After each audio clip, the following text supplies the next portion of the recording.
attend de vous. C'est ça qu'il va vérifier. Si vous avez les compétences qu'il faut pour conduire seul sur la route en toute sécurité. Et pour faire le bilan de vos compétences, l'inspecteur, ou l'inspectrice bien sûr, dispose d'une grille de notation que vous voyez ici à l'image. Il va cocher les cases qui correspondent à votre niveau le jour de l'examen, ce qui va vous donner un certain nombre de points, donc votre résultat final. À savoir qu'il vous faut au moins 20 points pour réussir le permis. Et attention, sans faire de faute éliminatoire, ce sont les cases que vous voyez en rouge sur l'image. Sinon, malheureusement, il faudra repasser l'examen un autre jour. Bon, c'est parti, concentrez-vous, écoutez bien parce qu'il y a beaucoup de choses à savoir et que vous allez pouvoir appliquer tout ça ensuite dans votre conduite. Je vous ai préparé aussi une mind map que vous pouvez télécharger. Elle reprend tout ce qu'on va voir aujourd'hui ensemble dans ce cours, tous les points importants, et vous aurez un support utile pour revoir à tout moment ce que vous devez savoir faire pour réussir votre permis. Je vous l'offre, comme ça vous n'aurez pas besoin de prendre de notes. Pour la télécharger, cliquez simplement sur le premier lien qu'il y a sous la vidéo en description et je vous attends pour la suite du cours. Allez, on attaque. Première compétence, il y en a 14 en tout, je les prends dans l'ordre de la grille. L'inspecteur vérifie si vous savez vous installer et assurer la sécurité à bord. Alors, ce n'est pas éliminatoire en cas d'erreur, mais si c'est bien réalisé, ça peut vous rapporter 2 points. Et pour ça, vous devez faire 2 choses avant de partir.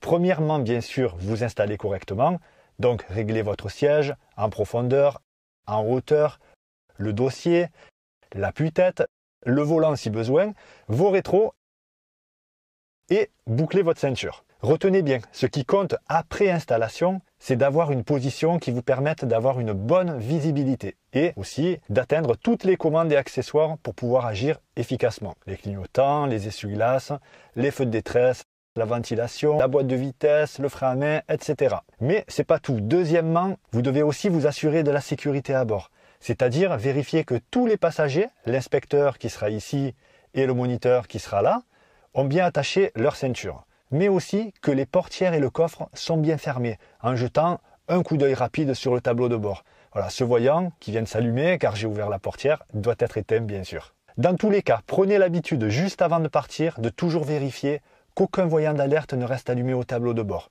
Sauf le frein à main tant que vous n'êtes pas encore parti, bien évidemment. Ah oui, dernière chose, attention, si pendant l'examen vous faites une vérification extérieure, on va en parler juste après, n'oubliez surtout pas d'assurer à nouveau la sécurité à bord avant de repartir, sinon vous n'aurez pas les 2 points. Deuxième compétence, l'inspecteur vérifie justement si vous savez effectuer des vérifications sur le véhicule. Vous savez, ce sont les fameuses questions, vous en aurez 3, 1 point par question, donc 3 points en tout. Une vérification intérieure ou extérieure sur le véhicule, mais aussi une question qui va avec la vérif et qui est en lien avec la sécurité routière. Et enfin, une question sur les notions élémentaires de premier secours. Ici, pas de cases éliminatoires non plus. Si vous ne les connaissez pas, vous aurez juste 3 points en moins. Alors dommage, parce que c'est 3 points cadeaux, il suffit juste de les apprendre. Par exemple, vous pouvez tomber sur la vérification extérieure, montrer où s'effectue le remplissage du liquide de refroidissement. Puis, la question qui va avec, quel est le danger si l'on complète le niveau du liquide lorsque le moteur est chaud? Réponse, un risque de brûlure. Et enfin, la question de premier secours, comment arrêter une hémorragie? Réponse, en appuyant fortement à l'endroit qui saigne avec les doigts ou avec la paume de la main en mettant un tissu propre sur la plaie. Alors, vous avez peut-être remarqué, mais entre l'installation et les questions, c'est déjà 5 points de gagné. Et sachant qu'il vous en faut 20 minimum pour obtenir votre permis, c'est déjà un quart du permis que vous obtenez sans trop d'efforts. Donc, à réfléchir. Allez, on passe à la 3e compétence de la grille. Et là, c'est du lourd. L'inspecteur vérifie si vous connaissez et savez utiliser les commandes. Alors là aussi, c'est évalué sur 3 points. Mais cette fois-ci, attention, ça peut devenir éliminatoire en cas de danger. Alors, comment obtenir ces 3 points? Eh bien, en utilisant correctement toutes les commandes de la voiture qu'on va voir en détail. Premièrement, le volant. Alors, le plus important, c'est que vous maîtrisiez bien la trajectoire de votre voiture. Et pour ça, vous devez bien maîtriser le placement de votre regard et les 3 techniques de volant, la position fixe, le tiré-glissé et le chevauchement. Par exemple ici, pour tourner à droite en angle droit, sans faire d'écart sur la voie d'en face, je place mes yeux et j'utilise la technique du chevauchement. Deuxièmement, les pédales, donc l'accélérateur, le frein et l'embrayage. Sauf si vous êtes en boîte automatique, il n'y a pas d'embrayage. Donc vous devez savoir les utiliser quand il faut, mais aussi comme il faut, c'est-à-dire savoir bien les doser. Par exemple, dans cette situation, déjà, je n'attends pas le dernier moment pour commencer à freiner, et en plus, je ne fais pas d'à-coup en m'arrêtant, je sais faire un arrêt en douceur. Autre exemple, pour m'insérer sans gêner, dans cette intersection en légère pente, je sais démarrer rapidement en utilisant mon point d'équilibre. Bon, si des fois vous calez pendant l'examen, surtout, pas de panique, hein. Si vous comprenez rapidement d'où ça vient, par exemple, vous n'avez pas assez tenu le point de patinage, et que vous vous reprenez sans gêner autour de vous, ça passera. Par contre, si l'inspecteur doit intervenir, alors là, malheureusement, ce sera éliminatoire. Allez, troisièmement, la boîte de vitesse. Si vous êtes en boîte automatique, c'est juste marche avant, marche arrière. Donc, vous devez savoir l'utiliser de manière rationnelle. C'est-à-dire que vous passez les bonnes vitesses au bon moment et bien sûr aussi que vous manipulez le levier correctement. Par exemple ici, je rétrograde proprement en deuxième avant le giratoire en utilisant un peu le frein moteur pour assister mon frein. Et dans cet autre exemple, pour pouvoir m'insérer plus facilement depuis cette voie d'accélération, j'utilise le sur-régime avec ma deuxième et ma troisième vitesse.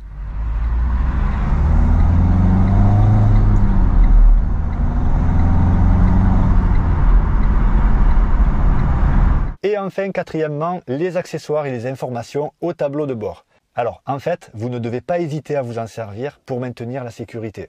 Par exemple, après ma manœuvre, je n'oublie pas d'enclencher le frein à main pour ne pas que ma voiture se mette à avancer ou à reculer toute seule.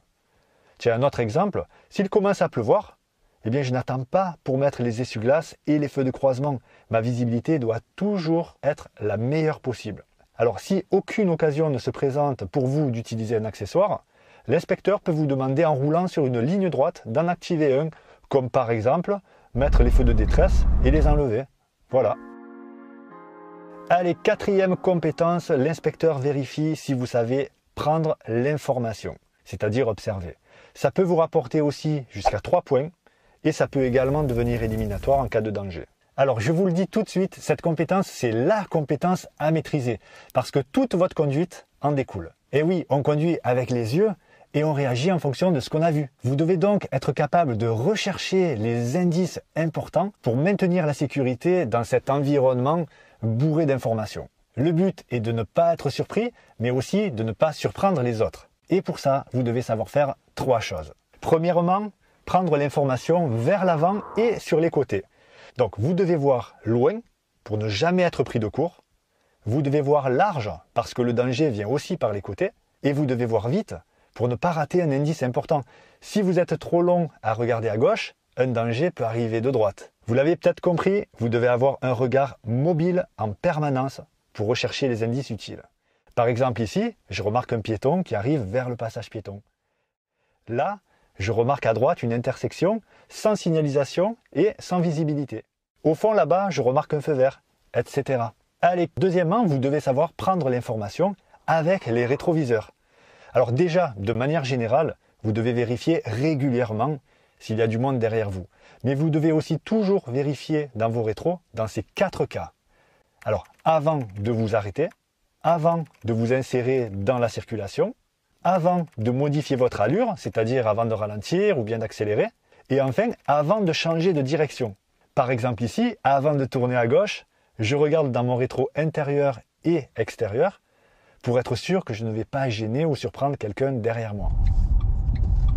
Et vous avez peut-être remarqué que dans cet exemple, je complète mes rétros par un contrôle en vision directe, c'est-à-dire en tournant la tête. C'est la 3e chose que vous devez savoir faire, prendre en compte les angles morts à chaque fois que c'est nécessaire. Allez, on continue, 5e compétence. L'inspecteur vérifie si vous savez adapter votre allure aux circonstances. Ça peut vous rapporter jusqu'à 3 points et ça peut aussi devenir éliminatoire en cas de danger. Alors pour obtenir ces 3 points, vous devez adapter votre allure non pas aux limitations, on verra ça juste après dans la prochaine compétence, mais vous devez adapter votre allure aux situations. Et je vais vous donner quelques exemples. Ici, comme la voie est étroite, je roule plus lentement. Logique. Là, je ralentis parce que j'approche d'une intersection sans visibilité. D'ailleurs, attention, essayez toujours de ralentir progressivement. C'est très important, pas de réaction brusque. Ici encore, je ralentis au maximum pour pouvoir tourner en angle droit serré sans faire d'écart sur la voie d'en face et sans me prendre le trottoir. Mais là, au contraire, sur cette ligne droite, je n'hésite pas à rouler jusqu'au maximum autorisé parce que tout va bien. Allez, encore quelques exemples. Ici, il pleut, donc la visibilité est moins bonne et ça peut glisser en cas de freinage. Alors, j'essaie d'avoir une conduite plus souple et de rouler plus lentement. Par contre, quand il fait beau et que tout va bien, vous l'avez compris, je n'hésite pas à rouler normalement. Je m'adapte, quoi. D'ailleurs, l'inspecteur vérifie aussi si vous êtes capable d'accélérer franchement s'il le faut. Par exemple ici, quand je fais un dépassement. Là, pour m'insérer sur l'autoroute. Ou là, pour m'engager dans ce giratoire. Hop, on dégage là, on ne traîne pas. Bref, pour résumer, vous devez participer à la fluidité de la circulation. Donc rouler normalement, ni trop vite, ni trop lentement. C'est-à-dire ne pas faire de la vitesse excessive, c'est quand il y a un danger et que vous ne ralentissez pas ou pas assez. Ni de la prudence excessive. Cette fois-ci, c'est quand il n'y a pas ou plus de danger et que vous ralentissez trop, ou pire, que vous vous arrêtez pour rien. Voilà, on passe maintenant à la 6e compétence. L'inspecteur vérifie si vous savez appliquer la réglementation. Vous devez donc respecter le code de la route et ça peut vous rapporter jusqu'à 3 points. Alors pour ça, bien sûr, il faut déjà bien le connaître. Si vous devez réfléchir longtemps à cause d'un panneau ou si vous ne savez pas qui passe avant qui dans une intersection, ça risque d'être compliqué. Et du coup, ça peut devenir éliminatoire en cas de danger. Bon alors concrètement, comment obtenir ces 3 points? Eh bien premièrement, en respectant les limitations de vitesse, c'est donc ici, dans cette compétence, que c'est évalué. Alors pour vous, ce sont les vitesses jeunes conducteurs bien sûr. Donc par défaut, c'est 50 en agglomération, 80 hors agglomération, 100 au lieu de 110 sur la voie rapide ou sur certaines autoroutes, et 110 au lieu de 130 sur l'autoroute. Deuxièmement, en respectant la signalisation, c'est-à-dire les panneaux, les feux, les balises et les marquages au sol, c'est la base. Et troisièmement, en respectant les règles de circulation. Et oui, dans le code, il n'y a pas que des panneaux et des marquages au sol, il y a aussi des règles à connaître et à appliquer. Je vous donne un exemple. Ici, l'intersection est encombrée devant moi. Je ne m'engage pas, je reste où je suis. Il ne faut pas bloquer le passage. Ce n'est pas parce que je suis bloqué que je dois bloquer les autres. Et pensez aussi à ne pas bloquer les passages piétons quand c'est encombré, c'est pareil. Et toutes ces règles, il faut les connaître, bien sûr. Allez, 7e compétence, l'inspecteur vérifie si vous savez communiquer avec les autres usagers. Alors là encore, ça peut vous rapporter jusqu'à 3 points et ça peut toujours devenir éliminatoire en cas de danger. Alors comment bien communiquer avec les autres usagers et gagner ces 3 points? Eh bien déjà, en mettant les clignotants, bien sûr, vous devez indiquer vos intentions au bon moment, pas trop tôt ni trop tard. Tiens, par exemple ici, pour sortir de ce giratoire, je fais attention de ne pas mettre mon clignotant trop tôt. Il ne faut pas que les autres pensent que je vais sortir avant eux, mais bien après. Assurez-vous toujours que vos intentions sont comprises par les autres avant d'agir. Deuxièmement, en utilisant les autres moyens qui sont à votre disposition, parce qu'il y a d'autres moyens. Vous devez savoir avertir les autres d'un danger potentiel. Par exemple ici, j'utilise les feux de détresse pour prévenir ceux qui me suivent d'un ralentissement. Mais selon les cas, ce sera avec l'avertisseur sonore, par exemple si un véhicule vous recule dessus,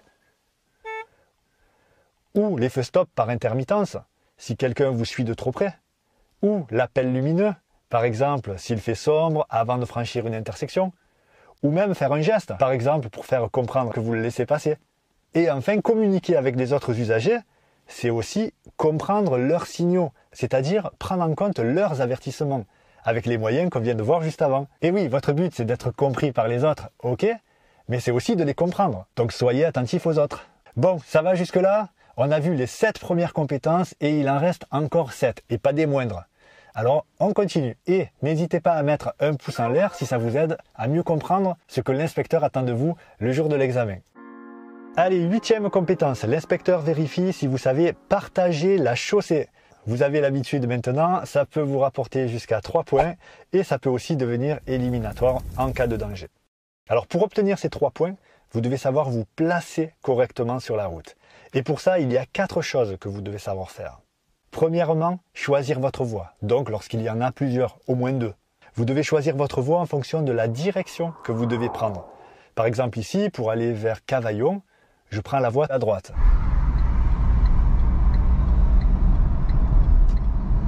Et là, pour aller à gauche à la prochaine intersection, je prends la voie de gauche. Mais vous devez aussi choisir votre voie en fonction de la réglementation. Allez, je vous fais un petit rappel de code. En France, on roule à droite.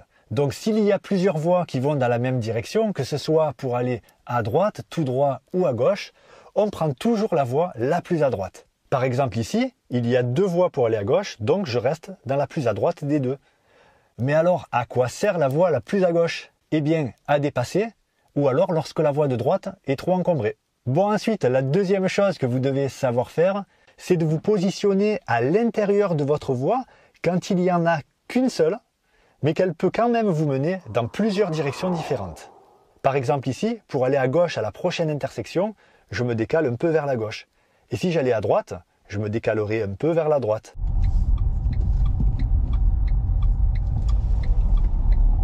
Par contre, si la voie est étroite, restez simplement au centre, pas la peine de vous décaler. Et donc si la voie ne va que dans une seule direction, par exemple ici, c'est une voie pour aller à gauche, alors ne vous décalez pas à gauche, restez aussi simplement au milieu de votre voie. Troisièmement, partager la chaussée, c'est aussi respecter les voies réservées aux autres catégories d'usagers, les bus, les vélos, etc. Alors surtout, laissez-leur leur voie, n'y roulez pas dedans, ce serait directement éliminatoire en plus. Et quatrièmement, la dernière chose, quand vous stationnez, que vous faites un créneau, une bataille, etc., déjà, utilisez toujours un espace autorisé, pas n'importe où, et aussi arrangez-vous pour être bien dans l'intérieur de votre place. 9e compétence, l'inspecteur vérifie si vous savez maintenir les distances de sécurité. Toujours jusqu'à 3 points à gagner et risque éliminatoire en cas de danger. Alors pour avoir les 3 points de cette compétence, vous devez garder des intervalles de sécurité tout autour de votre voiture. Premièrement, sur les côtés. Si vous devez faire un dépassement, laissez au moins 1 mètre en agglomération et 1,50 m hors agglomération. Par exemple ici, quand je dépasse ce vélo, ou là, en dépassant cette voiture. Ah oui, très important, attendez de voir le véhicule que vous venez de dépasser dans votre rétro intérieur avant de vous rabattre. Sinon, vous serez trop près de lui. Et tout aussi important, prévoyez selon les cas une marge supplémentaire de sécurité à cause des zones d'incertitude, c'est-à-dire des écarts que pourraient faire les autres usagers. Et particulièrement les plus vulnérables, bien sûr, les piétons, les 2 roues, les enfants, les personnes âgées. Mais il n'y a pas que lors des dépassements que vous devez faire attention à vos espacements. Vous devez toujours gérer le gabarit de votre véhicule, c'est-à-dire sa largeur et sa longueur, que ce soit dans les passages étroits, lors des croisements ou encore pendant les manœuvres. Deuxièmement, les distances de sécurité devant et derrière. Alors derrière, c'est sûr, on n'est pas maître de ce qui se passe. Mais vous devez quand même savoir, comme on l'a vu tout à l'heure, signaler à celui qui vous suit qu'il est trop près de vous, donc en touchant le frein par intermittence. Pour les distances devant, par contre, vous devez absolument respecter les fameuses 2 secondes d'écart minimum. Peu importe votre allure ou l'endroit où vous êtes, c'est toujours au moins 2 secondes d'écart, comme par exemple ici. Mais s'il le faut donc, vous devez être capable d'augmenter cette distance. Par exemple ici, à cause du brouillard qui réduit vraiment beaucoup ma visibilité, ou là, à cause de ce panneau à l'entrée du tunnel.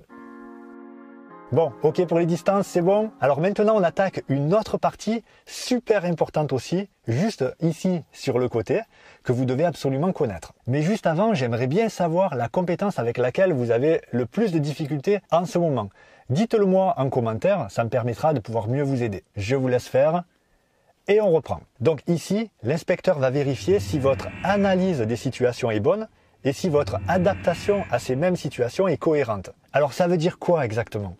Eh bien qu'en fonction de ce que vous voyez, vous devez comprendre ce qui se passe, mais aussi ce qui risque d'arriver si rien n'est fait, et du coup, agir en conséquence.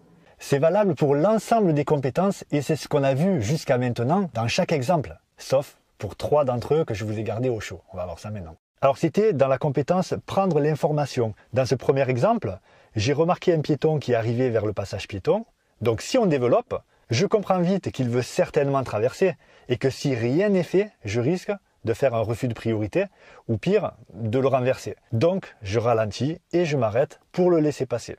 Ensuite, dans le deuxième exemple, j'ai remarqué à droite une intersection sans visibilité et sans signalisation. Donc, je comprends vite d'une part que je n'ai pas la priorité car il n'y a pas de signalisation, c'est une priorité à droite, et d'autre part que je ne vois pas assez pour prendre une décision. Donc, si je ne fais rien, je risque de faire un refus de priorité ou pire, d'avoir un accident. Alors, je ralentis jusqu'à ce que je vois si je peux passer ou m'arrêter. Et enfin, dans le troisième exemple, j'ai remarqué un feu vert de loin. Donc je comprends vite qu'il risque de changer de couleur avant que j'arrive, et que si rien n'est fait, je risque de le griller, ou là aussi d'avoir un accident. Donc je ralentis un peu à son approche, et je suis prêt à m'arrêter au cas où. Voilà, donc il y a jusqu'à 2 points à gagner en complément des autres compétences, 1 point pour l'analyse et 1 point pour l'adaptation. Ensuite, l'inspecteur va tester votre autonomie lors d'un exercice. Pour ça, au lieu de vous dire pour chaque intersection, direction ci, direction là, à gauche, à droite, non, il va vous donner un itinéraire à suivre ou un endroit à rejoindre si vous connaissez. Ça va durer environ 5 minutes. Et pendant cette phase de 5 minutes, vous devez vous débrouiller comme si vous étiez seul, comme ce sera le cas après votre examen. En tout cas, je vous le souhaite. Donc, à vous de changer de direction s'il le faut et de continuer à assurer la sécurité, comme depuis le début de l'examen en fait. Et ça peut vous rapporter jusqu'à 1 point de plus. Allez, avant-dernière compétence, l'inspecteur vérifie si vous avez une conduite économique et respectueuse de l'environnement. Ça peut aussi vous rapporter 1 point. Et pour gagner ce point, vous devez être attentif à votre consommation de carburant et à la pollution créée par votre voiture. Alors j'avoue, ça peut paraître compliqué dit comme ça, mais en fait il suffit d'intégrer ces 4 choses à votre conduite. Démarrer progressivement et sans à-coups, éviter les accélérations et les freinages brusques, éviter les hauts régimes et les bas régimes du moteur. Alors petit bémol, parfois le sur-régime est utile, notamment pour s'insérer, on l'a vu tout à l'heure. Et dans ce cas-là, la sécurité passe avant l'économie. Et enfin, quatrièmement, faire preuve d'anticipation, c'est-à-dire ne pas réagir au dernier moment. Justement, par exemple, pour ne pas freiner brusquement. Voilà, et enfin, la toute dernière compétence, l'inspecteur vérifie si vous faites preuve de courtoisie au volant. Ça peut vous rapporter encore 1 point, et pour obtenir ce dernier point, il faut montrer à l'inspecteur que vous avez une attitude préventive, bienveillante envers les autres usagers. Et pour ça, vous devez, si l'occasion se présente, faciliter la circulation aux autres usagers. Par exemple, je m'arrête pour laisser quelqu'un qui galère se garer tranquillement. Ou autre exemple, en cas de ralentissement, je cède le passage même si je suis prioritaire à la base. Et gardez en tête que vous devez faire particulièrement attention aux usagers les plus vulnérables. Ça revient souvent, les piétons, les 2 roues, les enfants, les personnes âgées, etc. Mais attention, faire preuve de courtoisie ne doit pas aller à l'encontre de la sécurité. Donc ne faites pas ce qu'on appelle des cadeaux empoisonnés. Par exemple ici, je n'incite surtout pas le piéton à traverser si j'ai le feu vert. À cause de moi, il pourrait se faire renverser par un véhicule qui arrive en face ou qui me dépasse. Et en plus, je risque moi aussi de me faire rentrer dedans derrière. Ensuite, vous devez savoir vous contrôler. Gardez votre calme, même si un autre usager vous met la pression. Par exemple, un coup de klaxon ou un mauvais geste, etc. Essayez toujours d'avoir une conduite apaisée. Et enfin, n'hésitez pas à remercier si quelqu'un vous laisse passer. Alors, conseil important, n'essayez pas à tout prix d'être courtois. Vous risquez de créer des situations ambiguës. Concentrez-vous plutôt sur